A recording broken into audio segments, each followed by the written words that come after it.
살인하지 말라. 그래서 여러분 이 성경 암송대회 많이 배우면 상 줄 때 요 두 개는 항상 항상 들어갑니다. 이게 짧으니까. 그래서 항상 기뻐하라. 그다음 살인하지 말라. 이게 헷갈리면은 항상 살인하라 이렇게 될 수 있으니까 헷갈리면 안 됩니다. 자, 우리 다 같이 출애굽기 20장 13절 다 같이 읽겠습니다. 시작. 살인하지 말라. 자, 우리 드려진 예물을 위해서 기도하고 말씀 선포하겠습니다. 아버지 감사합니다. 믿음으로 심습니다. 나의 것이 아니기에 하나님의 것이기에 맡겨주신 것으로 하나님이 원하시는 곳에 흘려보낼 때, 그곳에 심겨져 열매 맺을 때, 복음의 영광이 나타날 때, 새로운 생명이 깨어날 때 아버지께서 기억하시고 하나님 큰 또한 상급으로 갚아주실 줄 믿습니다. 하나님 정말 만배의 축복으로 나타나게 하시고, 그래서 하나님 더 귀하게 쓰임받는 믿음의 자녀들, 가정들, 사업장들 다 되게 하여 주시옵소서. 오늘 말씀을 선포합니다. 우리 죽은 영혼 깨워 주시옵소서. 죽이는 영혼이 아니라 살리는 영혼, 살리는 삶을 살아가게 하옵소서. 이 시간 주님 홀로 영광 받으시고 이 모든 말씀 예수님의 이름으로 축복하고 기도하옵나이다. 아멘. 저희가 선교를 많이 하다 보니까 사실 뭐 가까운 데도 중요하죠. 당연하죠. 그래서 저도 항상 그 전도의 삶을 살려고 노력하고 애쓰고 있습니다. 여러분 아시다시피 저희가 이사 오자마자 저희가 이게 엠버터 작은 카페가 하나 있었잖아요. 제가 이제 그 카페를 주구장창 다닌 이유, 제 당 수치가 올라감에도 불구하고 제가 계속해서 그 디저트 카페를 다닌 이유는 오직 한 영혼을 바라보고 다닌 겁니다. 그래서 제가 그 손님들 중에서 가장 많은 쿠폰을 제가 모아놨어요. 그래서 저는 이거를 쿠폰을 가지고 뭐 하냐, 이거 쿠폰 폭탄을 만들고 있었던 거예요. 그래서 제가 이제 계속 전도를 하면서 그리고 호구조사 다 끝났고, 네, 교회 청년 때 다녔다는 걸 알고 있었고, 또 엄마가 또 믿음이 좋으셔요. 근데 이제 딸이 불신 결혼을 해가지고 교회를 안 다녀요. 근데 문제는 집이 광명인데 여기까지 와서, 청라까지 와서 이제 사업을 하는 겁니다. 그래서 이제 전도하기가 좀 이렇게 쉽진 않은, 그러나 시간 날 때마다 예배하러, 기도하러 오겠다고 약속을 했는데, 제가 그랬어요. 교회 안 오면 이 쿠폰 폭탄을 한 방에 다 써버리겠다고 제가 계속 협박을 하기 위해서 제가 쿠폰을 이만큼 만든 거예요. 여러분들도 혹 엠버터 이제 디저트 카페를 가시면은 쿠폰 박희정의 쿠폰 도장을 찍어주세요. 그래갖고 한 요 정도를 더 만들어가지고 교회 안 오면 한 방에 제가 쏴버리겠다고, 사용하겠다고. 자, 그런데 그 옆에 로아 뷰티라고 엠버터 예림자매 아주 친한 언니가 중국 유학을 같이 갔던 그 언니가 로아 뷰티 이제 거기다 차린 거예요. 바로 그 옆에다가 붙어 있어요. 그렇게 두 개가. 그래 제가 그 뷰티가 뭐냐 그랬더니 뭐 눈썹 문신도 하고 뭐 기타 등등 뭐 눈썹도 붙이고 뭐 하는 거래요. 뭐 손톱도 하고. 그래서 제가 어떻게든 전도를 하고 또 어떻게든 터야 되니까, 서로 안면을 터야 되니까 제가 평생 해보지 않은 눈썹 문신을 제가 하게 됩니다. 네. 그래서 제가 가서 내가 여기 담임 목사니까 여기 싸게 해주면 당연히 여기 담임 목사님 눈썹 잘 된 거 보면은 성도들이 많이 와서 하지 않겠냐. 그래가지고 저는 할인을 좀 많이 받고, 네. 또 제가 잘 되니까 우리 또 스티븐 목사님도 얼른 가서 했어요. 네. 근데 중요한 건 제가 좀 더 예쁘게 됐다는 거. 네. 자, 그래서 이제 저희가 이제 목회자 할인을 받고, 그리고 우리 성도들이 오면은 평강교회 성도라고 하면은 20% 디스를 해줄 겁니다. 할렐루야. 네. 제가 이 얘기를 왜 말씀을 왜 드리냐면은 저희 아내가 어저께 조금 뭐 이렇게 리터치를 좀 받을 게 있어서 갔는데, 제가 있을 땐 얘기 안 하고 제가 없을 때 아내한테 그러더래요. 지난번에 목사님 잘해드리면 성도들이 많이 와서 한다 그래가지고 목사님 다 그러는데 평강교회 성도 한 명도 안 왔다고 막 이러면서, 여러분 제 위상 좀 높여주십시오. 네. 그래서 20% 할인하니까 여기 보니까 눈썹 해야 되실 분 많네요. 여러분 눈썹이 중요합니다. 인상에. 예? 지금 그런 눈썹으로 사신 거예요. 무슨 모나리자가 왜 이렇게 많어? 예? 눈썹 하나에 사람 여러분 인상이 바뀝니다. 저 보세요 여러분. 예?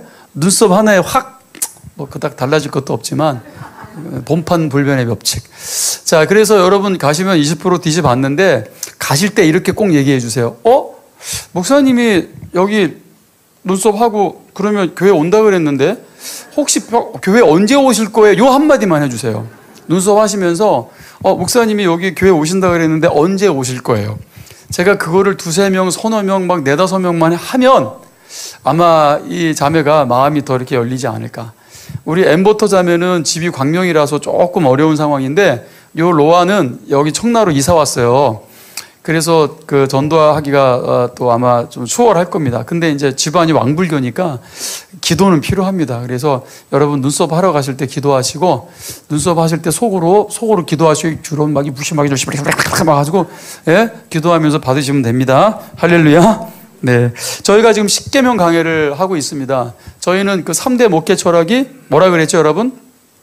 저희 인천평강교회 3대 목회 철학이 뭡니까? 방향, 소통, 균형입니다. 이 세 가지는 뗄래야 뗄 수 없는 굉장히 중요한 키워드입니다.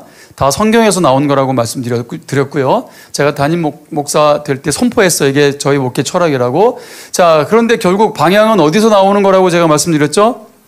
방향은 주기도문에서 나옵니다. 주기도문은 보여주는 거예요. 우리 성도가 나가야 될 길을 보여줍니다. 자, 그래서 주기도문이 우리 성도의 방향성을 또 보여주고 있고요. 둘째, 소통은 어디서 우리의 소통을 보여주고 있습니까?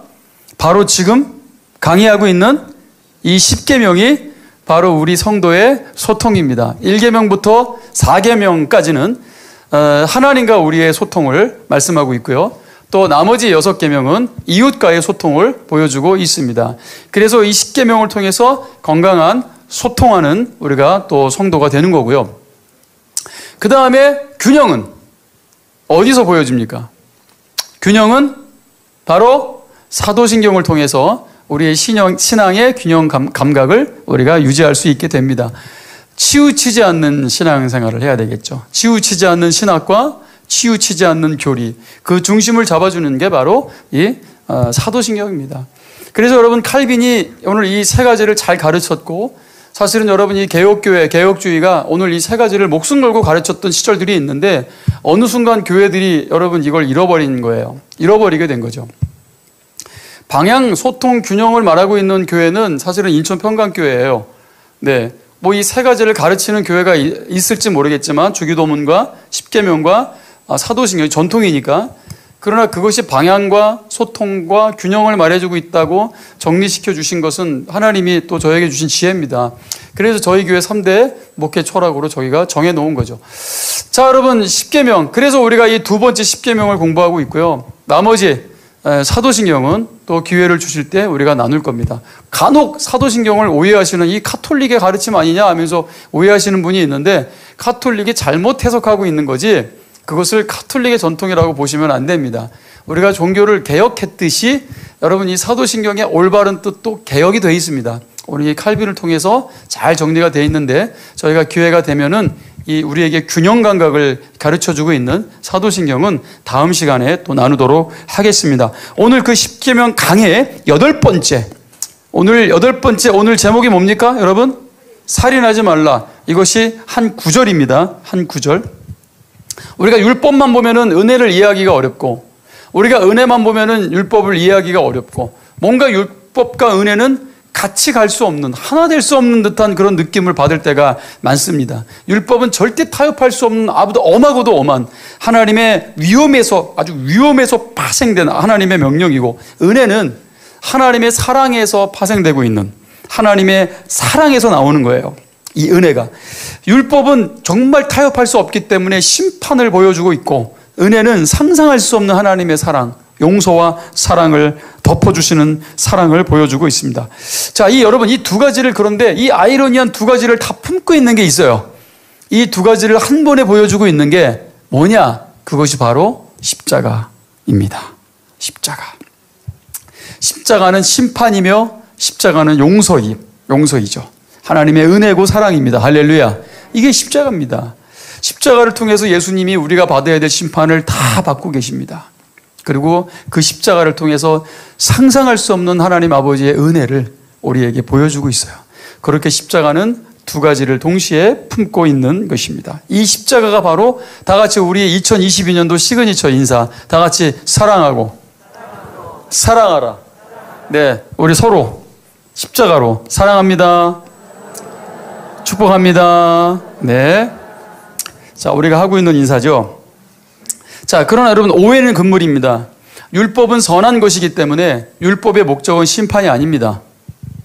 절대로 심판이 아니에요. 하나님 우리를 심판하기 위해서 율법을 만든 게 아닙니다. 그것을 바울이 설명하고 있는 게 로마서 7장 13절입니다. 로마서 7장 13절을 보시면 그런즉 선한 것이 내게 사망이 되었느냐라고 묻는 거예요. 되묻는 거예요. 자, 이게 뭐예요? 선한 것이 바로 율법이에요. 율법. 여러분 율법이 절대 악한 게 아닙니다. 율법은 선한 거예요. 하나님의 선하신 창조예요. 그게 우리에게 사망이 됐냐? 율법이 지금 너를 우리들을 죽인 거냐? 그럴 수 없다. 율법이 우리를 죽인 게 아니다. 그럼 뭐가? 오직 죄가 죄로 드러나기 위하여 선한 그것으로 말미암아 나를 죽게 만들었다. 이게 쉽게 말씀드리면 죄가 율법을 끌어들였다는 거예요. 어떻게 하려고? 죽이려고. 우리를 사망에 이르게 하려고 죄가 율법을 끌어들였다. 그 얘기를 하고 있는 겁니다. 자, 그러고 나서 이어지는 말씀이 이는 계명으로 말미암아 죄로 심히 죄되게 하려 함이라. 자, 그래서 여러분 결국 율법이 한 게 뭐예요? 율법은 죄를 드러내는 거예요. 죄를 더 죄되게 하는 게 율법이 하는 일입니다. 그러니까 그러면 여러분 뭐예요? 죄는 율법을 심판의 도구로 끌어들인 것이고 율법은 성취의 도구로서 사랑은 율법을 성취의 도구로서 끌어들인 것입니다. 그래서 그게 로마서 13장 10절에 사랑은 이웃에게 악을 행하지 않습니다. 그러므로 사랑은 율법의 완성입니다. 자, 이렇게 사랑은 성취로서 사랑의 성취로서 율법을 끌어들였지만 죄는 율법을 사망의 도구로서 끌어들인 겁니다. 죄가 하는 일이에요. 죄. 자, 그런데 여러분 이 율법을 성취하고 또 우리의 심판을 성취한 게 십자가라는 것이죠. 그 십자가는 상상할 수 없는 하나님 아버지의 사랑을 우리에게 보여주고 있습니다. 자, 출애굽기 20장 2절을 보시면 어떤 배경에서 십계명이 선포되고 있는지를 보여주는 말씀이죠. 나는 너를 애굽 땅 종되었던 집에서 인도하여 낸 내 하나님 여호와니라. 자, 이것이 십계명이 선포되고 있는 배경이에요. 이 말씀이. 나는 너를 애굽에서 인도했다. 여러분 하나님의 사랑을 보여주고 있는 겁니다. 그 포로 생활을 하고 있는 이스라엘 백성들을 하나님이 건져낸 거예요. 하나님이 구원해 내신 겁니다. 이것이 하나님의 은혜고 이것이 하나님의 사랑입니다. 이 말씀이 선포된 이후에 이제 이 10계명이 선포되었다는 거예요. 10계명이. 오늘 그 6번째 계명이 바로 뭡니까? 살인하지 말라. 요한복음 8장 44절에 너희는 너희 아비 마귀에게서 났으니 너희 아비의 욕심대로 너희도 행하고자 하느니라. 그는 처음부터 살인자요 그랬어요. 처음부터 살인자요.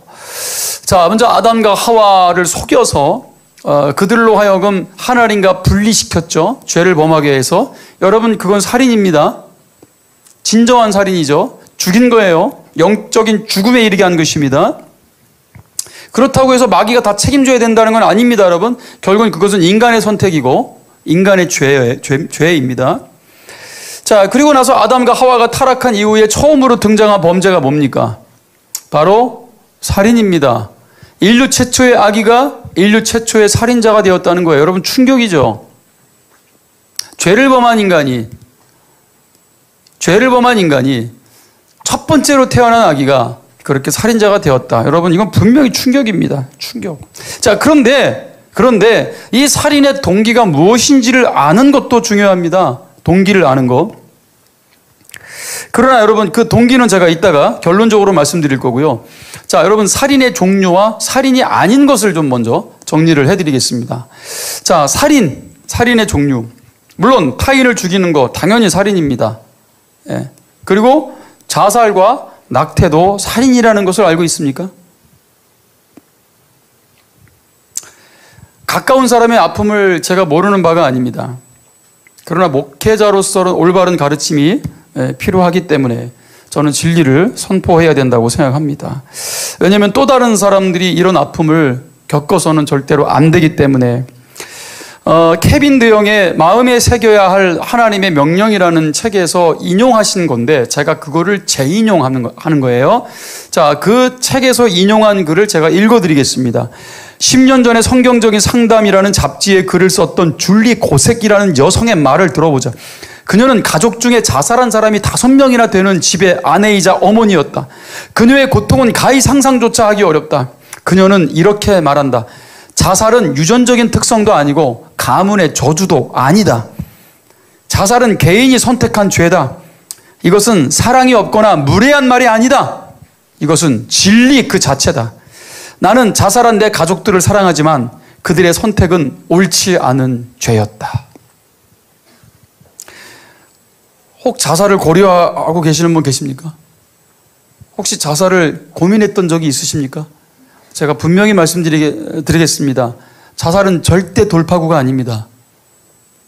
절대로 자살로 해결될 수 없습니다. 오히려 그것은 큰 문제를 만들 겁니다. 그럼 돌파구가 뭡니까?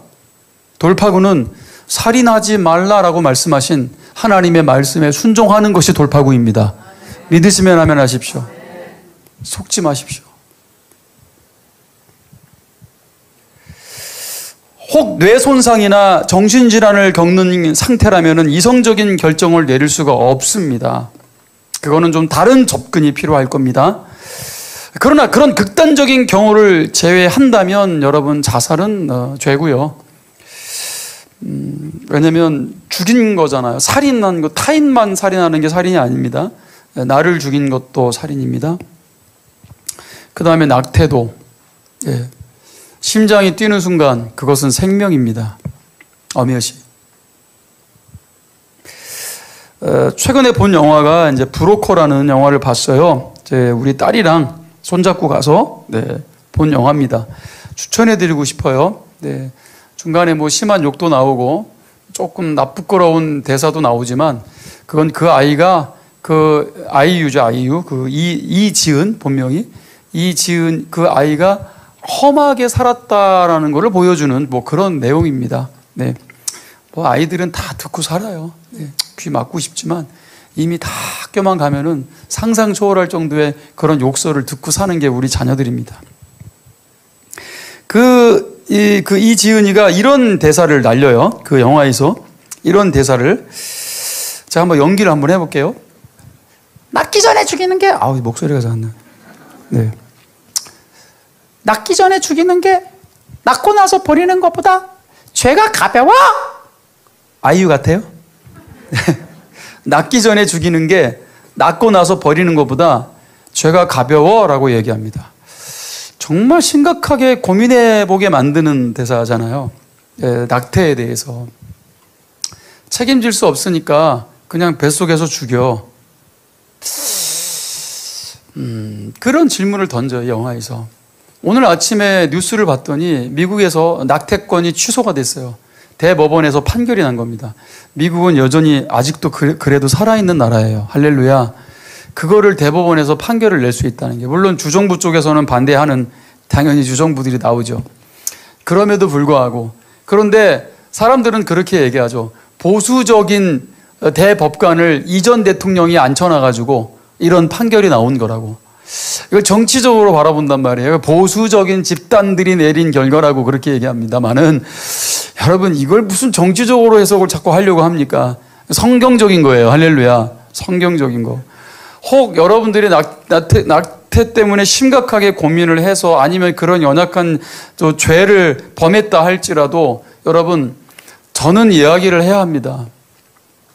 저는 목사기 때문에. 제가 겪은 어떤 아픔이라 할지라도 저는 이야기를 할 수밖에 없습니다. 그런데 그 영화에서 이런 얘기들을 서로에게 해요. 우린 태어나서 한 번도 들어보지 못한 이야기를 해주자라고 서로 얘기를 하는데, 그렇게 서로에게 해주는 또 대사가 뭐냐면 태어나줘서 고마워해요. 태어나줘서. 물론 낙태를 해야 될 수밖에 없는 상황, 뭐 어떤 상황인지 뭐 정말 많은 상황들이 있겠지만 여러분, 그래도 그 생명이 태어나는 게 얼마나 큰 축복인지를 알아야 된다라는 거죠. 그래서 태어나줘서 고마워. 어떤 상황에서 여러분들이 태어났는지는 모르겠지만 여러분 옆에 분에게 우리도 한번 이야기 한번 해주죠. 태어나줘서 고맙다고. 시작. 태어나줘서 고마워. 네. 여러분 이것이 생명의 축복입니다. 할렐루야. 네. 또 안락사, 조력 자살입니다. 여러분 어떤 감동적인 영화를 만들고 드라마를 만든다 할지라도 여러분 넘어가지 마십시오. 죄입니다. 살인입니다. 안락사를 자꾸 휴머니즘적으로 접근하지 마십시오, 여러분. 물론 상상할 수 없는 아픔 속에 정말 이해할 수 없는 아픔을 겪는 존재들도 있을 겁니다. 네, 우리 욥과 같이 말입니다. 그럼에도 불구하고 여러분, 사람이 태어나고 죽는 것은 하나님의 절대 주권입니다. 아멘입니까? 네, 살인이 아닌 것을 말씀드릴게요. 출애굽기 22장 2절에서 3절에 정당방위를 이야기하고 있습니다. 정당방위예요. 이거는 살인이 아니라고 말씀하고 있습니다. 그러나 정당방위를 가장한 살인이 있습니다. 지나치게 굳이 그렇게까지 방어할 필요가 없는 살인. 자, 그것은 또 살인이라고 말씀하고 있어요. 여러분, 하나님이 이렇게 세밀하십니다. 그리고 신명기 19장 5절에 자, 또 이런 말씀이 있어요. 이웃과 함께 숲으로 나무를 하러 가다가 도끼를 휘두르다가 도끼날이 빠져가지고 부지 중에 이웃이 죽었어요. 자, 그 사람은 성들 중 한 곳으로 도망가 목숨을 건질 수 있다. 자, 그런 상황입니다. 실수로, 절대로 고의가 아닌. 네, 그래서 벌어진 그런 상황들이 있다면 하나님은 그를 안전한 곳으로 피할 수 있도록 그렇게 또 길을 마련해 주십니다. 평화를 지키기 위한 전쟁에서 군인이 싸우기 위해서, 나라를 지키기 위해서 싸우다가 저지르는, 또한 그것 또한 살인이 아니다. 만약에 여러분 그것이 살인 행위고 악한 행위고 전쟁 나가서 싸우는 게 전부 다 나쁜 행위라면은 예수님은 백부장을 칭찬하지 말았어야 할 거예요. 그는 군인이었고. 그러나 그는 선한 군인으로서 칭찬을 받고 있는데 그 모든 것이 그저 악이라면은 어떻게 그것을 선한 군인이라고 말할 수 있겠습니까? 그렇죠? 그러나 예수님은 그를 칭찬하시면서 너 빨리 그 군대에서 나와라고 말씀하지 않았다라는 사실. 그러나 이것은 저는 그저 그냥 정당한 나쁜 전쟁도 분명히 있기 때문에 저는 전쟁의 정당함을 말하고 싶지는 않습니다만은, 그러나 사회적인 대혼란을 막기 위해서요. 예. 무조건 우리가 예수를 믿으니까 군대 가면 안 되고 군대에서 나와야 되고, 무조건, 뭐 전쟁하면 안 되고 총 들고 싸우면 안 되고 이런 여러분 어떤 이단들이 하는 행위를 우리가 따라가서는 안 되겠죠. 저는 예수님이 백부장을 칭찬하셨다면은 로마라는 그런 제국, 그것이 뭐 나쁜 제국이라 할지라도 그 안에서 정의로운 삶이 가능하다라는 것들을 알게 됩니다. 그런 거대한 제국에 있는 군대고 군인이지만 그 안에서도 정의로운 삶을 살아낼 수 있다라는 것들을 우리가 알 수 있습니다. 자, 그러나 말씀은 정말 잔혹하고 계획적인 살인뿐만 아니라 부주의에 의한 살인을 명백하게 금하고 계신데, 신명기 22장 8절에는 새 집을 지을 때에 지붕에 난간을 만들어 사람이 떨어지지 않게 하라. 그 피가 네 집에 돌아갈까 하노라. 충분히 우리가 그 죽음을 막을 수 있었음에도 불구하고 안전에 대한 무감각 때문에 그 지붕이 위험함에도 불구하고 난간을 만들지 않아서 누군가 사망에 이르렀다면 그 주인이 책임을 져야 되는 거라는 거죠. 그래서 여러분, 우리가 이 안전하게 항상 우리가 공사를 해도 뭘 해도, 그렇죠? 그리고 우리도 창틀도 저기 아이가 저기 뭐 떨어질 수 있을까라고 하지만 그래도 더 안전하게 저희가 이렇게 창문을 안전하게 더 공사를 한 이유가 바로 거기 있습니다. 이건 굉장히 성경적인 거고요. 그래, 뭐 교회 와가지고 여러분 그것도 좀 지켜주셔야 돼요. 막 아이들이, 특히 여러분 우리 아들들 정말 얼마나 여러분 정말 너무 위험하게 막 뛰어다니고 막 계단에서 막 춤을 추고 막 날아다니고 막 이러는데 그걸 어떻게 여러분 교회가 다 그걸 다 관리할 수 있겠습니까? 때로는 그런 상황들은 우리 부모님들이 신경을 좀 써줘야 되는 거 아니겠습니까? 그러다가 아이가 다치면 교회에서 다치니까 교회가 책임지세요. 자, 여러분 이렇게 난감한 경우를 겪었었던 때가 있습니다, 여러분. 예? 우리도 최대한 열심을 다해서 정말 안전을 지키기 위해서 노력하고 애쓰지만 여러분 어쩌면 우리 부모님들도 같이 노력을 해 주셔야 될 줄 믿습니다. 네. 그래서 안전사고에 대한 강력한 처벌을 성경이 하고 있다. 또 출애굽기 21장 28절 29절에 소가 남자나 여자를 받아서 죽이면 그 소도 반드시 돌로 쳐 죽여라. 고기도 먹지 말아라. 그의 주인은 형벌을 면하려니와 소가 본래 받는 버릇이 있고 인자는 그로 말미암아 경고를 받았는데, 원래 소가 좀 난폭해. 난폭한지 몰랐는데 그랬어. 그러면은 뭐 그걸 다 책임질 수는 없지만 평상시에도 소가 좀 난폭해. 내가 키우는 개가 평상시에도 좀 주인을 물어. 좀 싸나워. 누가 봐도 위험해. 자, 그랬을 때 그 개가 그 소가 만약에 사고를 쳤다면 그 주인이 형벌을 받아야 된다고 성경이 말씀하고 있는 겁니다. 그러니 뭐 나가서 우리 개는 착해요라고 말하지 마시고 법이 입마개를 해야 된다면은 입마개를 해야 되는 겁니다. 그래 여러분 처음부터 주인이 개가 막 주인을 무는데 그거 갖다가 귀엽다고 그래 하니 개도 그렇게 어려서부터 훈련받는 거 아니겠습니까 여러분? 예? 제가 보니까요 개를 그런 식으로 키우는 분들은 개를 키우지 마세요. 그런데 참 신기합니다. 아이를 잘 키우는 부모는 개도 잘 키우더라고요. 신기하게. 그리고 개도 그렇게 딱 엄하게 규율 속에서 잘 키우는 또 주인은 또 자녀들도 또 잘 키우더라고요. 원리가 비슷합니다. 신기하게. 자, 그래서 우리가 그 단속을 하는 것도 굉장히 중요하다. 안전사고에 대한 강력한 처벌을 성경이 우리에게 보여주고 있고요. 하나님이 얼마나 세심한지 사회 질서를 위한 또 우리의 인간의 삶의 안위를 위해서 여러분 하나님은 이렇게 우리에게 사랑을 베푸시고 계십니다. 자, 여러분 핵심이자 결론입니다. 여러분 오늘 예수님의 산상수훈이 10계명을 강해하는 거라고 말씀드렸습니다. 자, 예수님의 강해 중에 자 21절 마태복음 5장 21절 22절 이 바로 살인하지 말라에 대한 예수님의 강해를 한번 봐야 되겠죠. 자, 예수님이 이 본문을 어떻게 설교하고 있는지 자 21절 22절을 다 같이 읽어보겠습니다. 시작. 옛사람에게 말한 바 살인하지 말라. 누구든지 살인하면 심판을 받게 되리라 하였다는 것을 너희가 들었으나 나는 너희에게 이르노니 형제에게 노하는 자마다 심판을 받게 되고 형제를 대하여 라가라 하는 자는 공회에 잡혀가게 되고 미련한 놈이라 하는 자는 지옥불에 들어가게 되리라. 너무나 잘 아시는 말씀인데 예수님의 이 설교를 또 인용하고 있는 제자 요한, 사도 요한의 설교에도 요한일서 3장 15절을 보시면 그 형제를 미워하는 자마다 살인하는 자니 살인하는 자마다 영생이 그 속에 거하지 아니하는 것을 너희가 아는 바라 그랬어요. 여러분. 결국 살인하지 말라라는 계명은 살인의 원인까지도 금지하고 있는 계명이었다는 거예요. 그냥 사람 안 죽였어. 안 죽이면 되지라고 끝내야 될 말씀이 아니었다는 거죠. 이 범위가 이렇게 확장되고 있다는 거예요.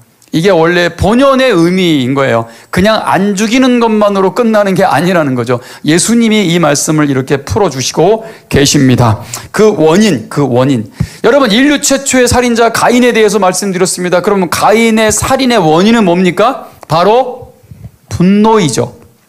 무엇을 통해서 분노가 나타난 거예요? 바로 시기, 질투였습니다. 똑같습니다. 시기, 질투, 미움, 그리고 분노, 그리고 살인. 예수님의 말씀은 그거를 다 한 묶음으로 보고 계시다라는 것입니다. 우리 자녀들 여러분 심각합니다. 우리 저 예수님께서는 히브리어에는 뭐 그렇게 욕이 뭐 이렇게 뭐 많이 없으니까 뭐 라가라, 뭐 미련한 놈이다. 똑같이 그것은 살인한 거다 이거예요. 근데 우리나라는 욕이 기가 막힙니다. 욕 제조국가, 욕 수출국가입니까? 뭐 육 싫어 씹어먹을 뭐 갈아먹을 어우 뭐 욕을 창조합니까? 상상할 수 없는 욕을. 근데 그걸 우리 자녀들이 하고 있다고요. 예? 우리 초등생들이, 예, 우리 중딩들이, 우리 고딩들이. 여러분 욕은 살인입니다. 분노예요. 극도의 미움이죠. 여러분 죄입니다.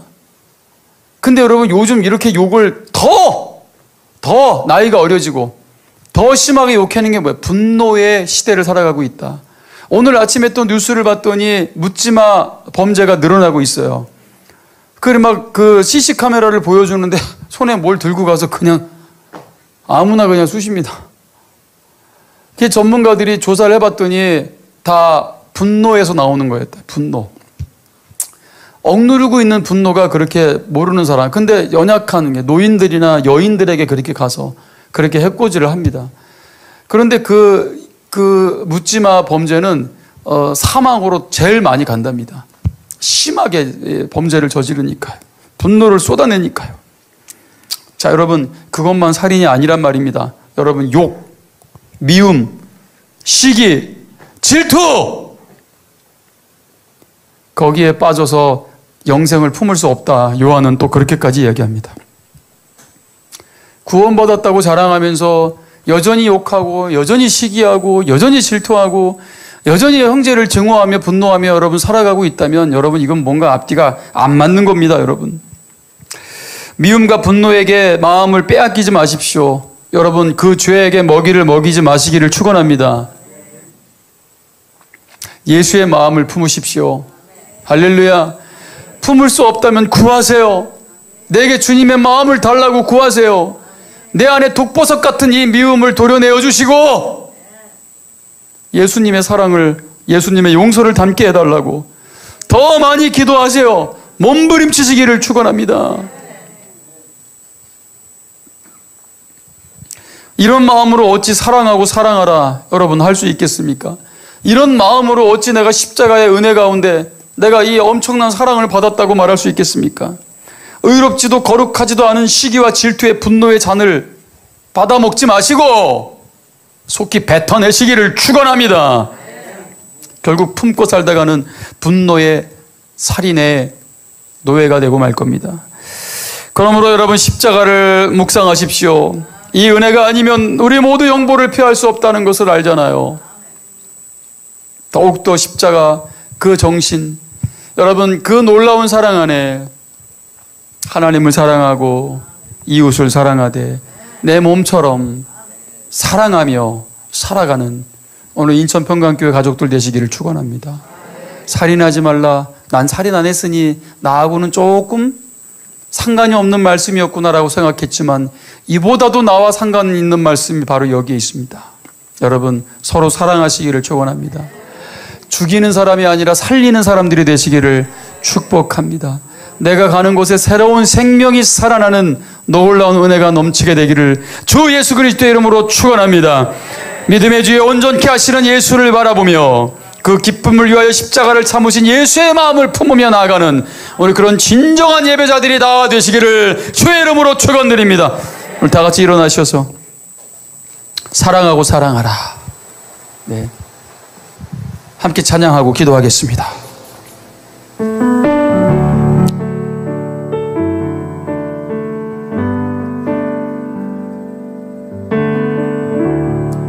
주님, 우리 기도하는 마음으로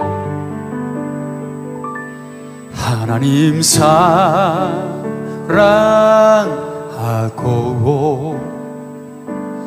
이웃을 사랑하라.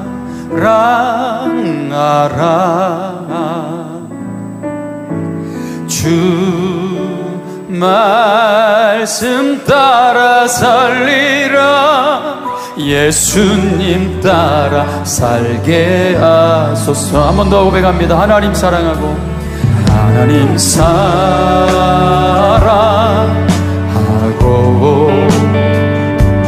이웃을 사랑하라. 주 말씀 따라 살리라. 주 말씀 따라 살리라. 예수님 따라 살게 하소서. 아멘. 내 마음을 다하고 내 마음을 다하고 목숨을 다해 사랑하라. 뜻을 다하여 힘을 다하여 주 너의 하나님 사랑. 아멘. 사랑은 항상 오래 참고 사랑은 항상 오래 참고 사랑은 온유하며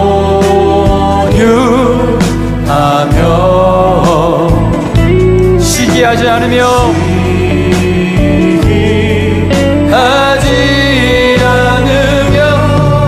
교만치 않고 자랑치 않네. 아멘. 모든 것을 참으며 모든 것을 참으며 모든 것을 믿고 바라.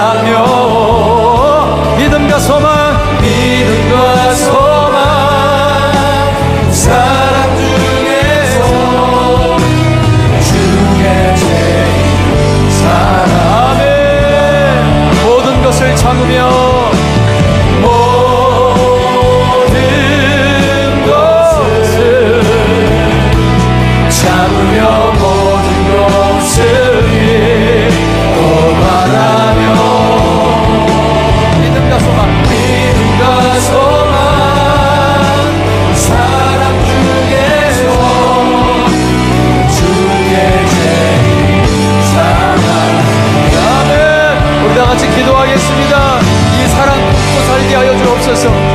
하나님을 먼저 사랑할 때 우리가 이웃을 사랑하는 마음을 아버지의 마음으로부터 받게 되는 것입니다. 하나님, 증오와 분노의 노예가 되지 않기를 원합니다. 미움과 시기와 질투의 노예가 되지 않기를 원합니다. 오늘 이 사랑 안에서 누구보다 무엇보다 주님을 닮아가고 오늘 그 놀라운 사랑으로 세상을 변혁하며 살아가는 선교사의 삶을 살아내는 우리 인천평강교회 가족들 다 되게 하여 달라고 우리 다 같이 주님 한번 크게 부르고 통성으로 기도합니다. 주여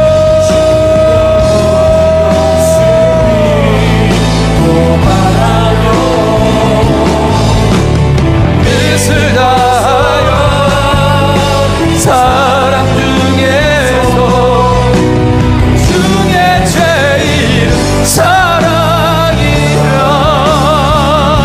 모든 것을